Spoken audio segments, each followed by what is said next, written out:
Welcome to my YouTube channel. आज मैं आपको क्लास 9 के लिए उर्दू ग्रामर पढ़ाऊंगी। आपके एग्ज़ाम के लिए कोर्स और सिलेबस के अकॉर्डिंग ही पूरी ही उर्दू ग्रामर की बहुत अच्छी सी तैयारी करवाऊंगी। थोड़ा भी टाइम वेस्ट नहीं करूंगी। तो बच्चों, बिना टाइम वेस्ट किए पढ़ना स्टार्ट करते हैं।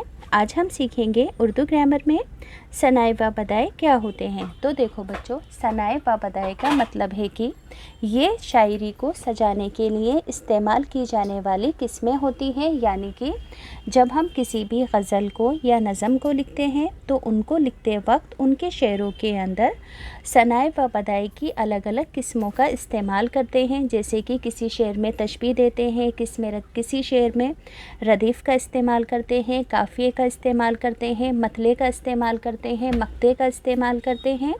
यानी कि शायरी के अंदर जो शेर लिखे जाते हैं उनको एक अलग ढंग से, अलग तरीके से लिखा जाता है, जिसे अभी जैसे कि मैंने बताया तशबीह देकर अच्छा बनाया जाता है, रदीफ़ को लिखकर अच्छा बनाया जाता है शेर को, ताकि पढ़ने के अंदर मज़ा आए। ऐसे ही शेर लिखते वक्त मतला, मक्ता, रदीफ़ और काफ़िए का इस्तेमाल किया जाता है।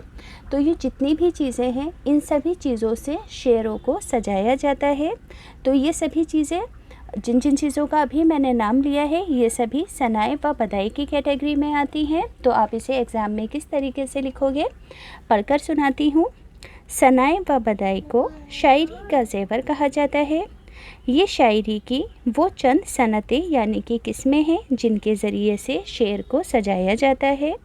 सनाए लफ्ज़ सनत से बना है, जिसका मतलब है कारीगरी, जबकि बदाई लफ्ज़ बदी की जमा है, जिसके मायने हैं अनोखी और ताजगी रखने वाला।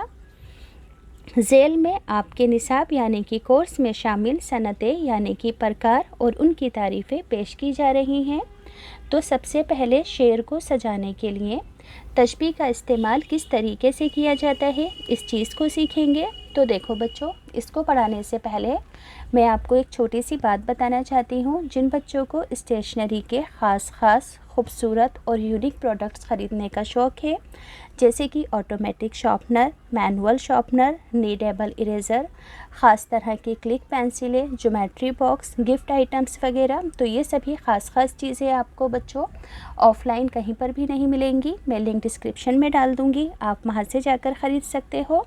क्योंकि देखो, ये जो चीज़ें हैं अगर आप बाहर से ख़रीदोगे तो आपको एक तो बहुत मुश्किल से मिलेंगी, और डिस्ट्रीब्यूटर इसके लिए आपको बहुत ज़्यादा पागल बनाते हैं, ज़्यादा कमीशन लेते हैं, और आपको ख़रीदने जाने के लिए अपना वक्त और ज़्यादा पैसा भी बर्बाद करना पड़ेगा।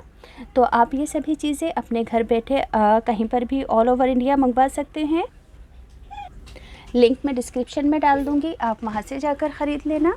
इसके अलावा बच्चों, एक बेबी सेफ्टी बेल्ट होती है जो आपके और आपके छोटे भाई बहनों की सेफ्टी के लिए होती है।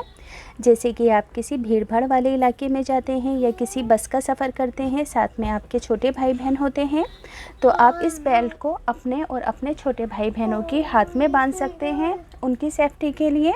तो ये बेल्ट भी बच्चों आपको कहीं पर भी ऑफलाइन नहीं मिलेगी, सिर्फ ऑनलाइन ही अवेलेबल है। लिंक मैं डिस्क्रिप्शन में डाल दूँगी, आप वहाँ से जाकर ख़रीद सकते हो।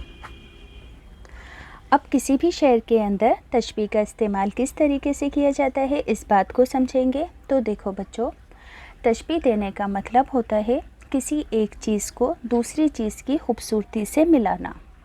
याद रहेगा, किसी एक चीज़ को दूसरी चीज़ की खूबसूरती से मिलाना।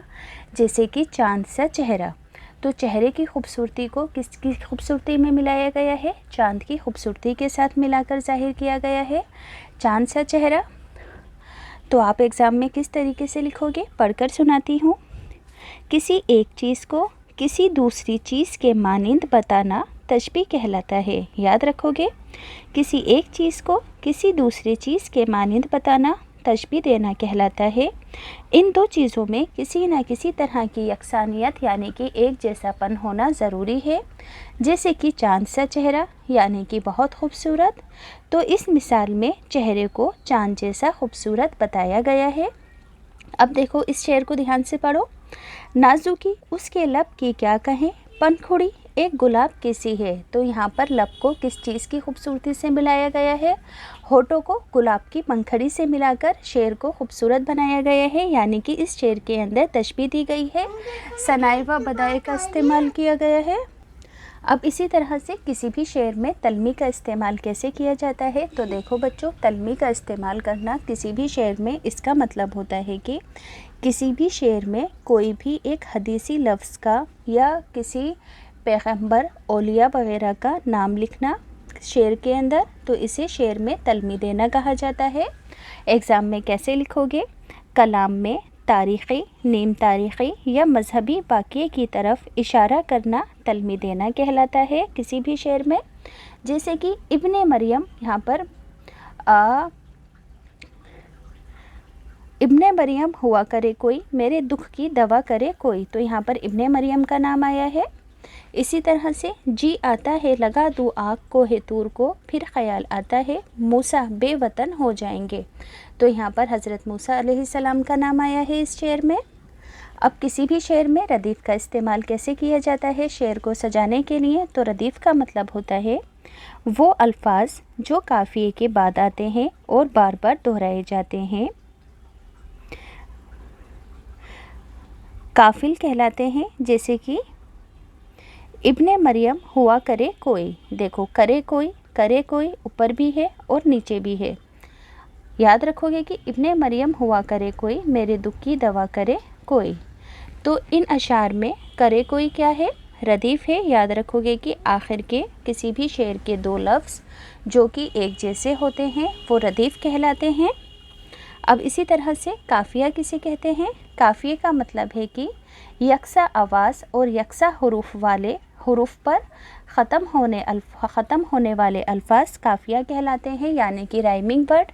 जैसे कि हवा और दवा, जैसे कि इब्ने मरियम हुआ करे कोई, मेरे दुख की दवा करे कोई, तो यहाँ पर हवा और दवा क्या है? काफ़िया है, राइमिंग वर्ड है, इनकी आवाज़ें एक जैसी हैं। अब किसी भी शेर में मक्ते का इस्तेमाल कैसे किया जाता है, तो बच्चों देखो, गज़ल का जो आखिरी शेर होता है जिसमें शायर अपना नाम शॉर्ट फॉर्म में लिखता है, तखल्लुस लिखता है, उसे क्या कहते हैं? मक्ता कहते हैं। तो एग्ज़ाम में कैसे लिखोगे? गज़ल के आखिरी शेर को जिसमें शायर अपना तखल्लुस इस्तेमाल करता है मक्ता कहते हैं। जैसे कि जब तोकी ही उड़ गई गालिब, क्यों किसी का गिला करे कोई, तो यहाँ पर गालिब क्या है? मक्ता है। इसी तरह से मतला किसे कहते हैं? गज़ल का पहला शेर जिसके दोनों मिसरे हम काफ़िया होते हैं मतला कहलाता है। याद रखोगे कि गज़ल का पहला शेर जिसके दोनों मिसरे यानी कि पहली और दूसरी लाइन हम काफ़िया होते हैं, यानी कि एक जैसे उनका काफ़िया एक जैसा होता है, उसे मतला कहते हैं। जैसे कि इब्ने मरियम हुआ करे कोई, मेरे दुख की दवा करे कोई, मुफलिसी सब बाहर खोती है, मर्द का एतबार खोती है, तो यहाँ पर करे कोई खोती है क्या है? मतला है।